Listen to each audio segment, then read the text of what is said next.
یہ ندی آسانی سے ہم پار کر سکتے ہیں کیونکہ یہ پایاب ہے، یعنی اس میں پانی کم ہے۔ تو کامیاب،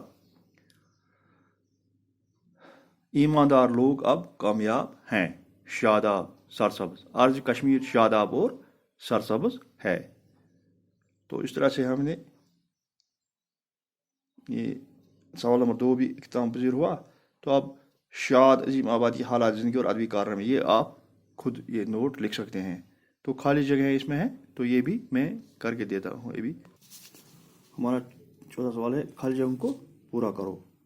تو اس کا ایسے، شاد 32 برس تک مجسٹریٹ اور 14 برس تک میونسپل کمشنر رہے۔ شاد 32 برس تک مجسٹریٹ اور 14 برس تک میونسپل کمشنر رہے۔ شاد کو 1891 میں خان بہادر کا خطاب سے نوازا گیا۔ شاد کو 1891 میں خان بہادر کے خطاب سے نوازا گیا۔ یہ خالی جگہ ہے۔ تو نمبر 3 ہے، اس میں اردو غزل میں تصوف شاد نے داخل کیا۔ اردو غزل میں تصوف شاد نے داخل کیا۔ تو اس طرح سے ہمارا یہ جو شاد عظیم آبادی کی 2 غزلیں تھیں اور ان کی مشقی سوالات یہ مکمل ہوئے۔ تو آپ شاد عظیم آباد کی حالات زندگی اور ادبی کارناموں پر ایک چھوٹا سا نوٹ لکھ سکتے ہیں، اور ایک شعر اس کی تشریح کریے، کہاں میں اور کہاں ایک شاد دنیا، کہاں سے کس جگہ لایا گیا ہوں۔ تو اس کی میں نے غزل میں تشریح کی ہے، آپ یہ خود لکھ سکتے ہیں۔ تو امید ہے کہ آپ یہ اپنی کاپی پر نوٹ کریں گے تاکہ وقت ضرورت آپ کو کام آ سکے۔ باقی وسلام۔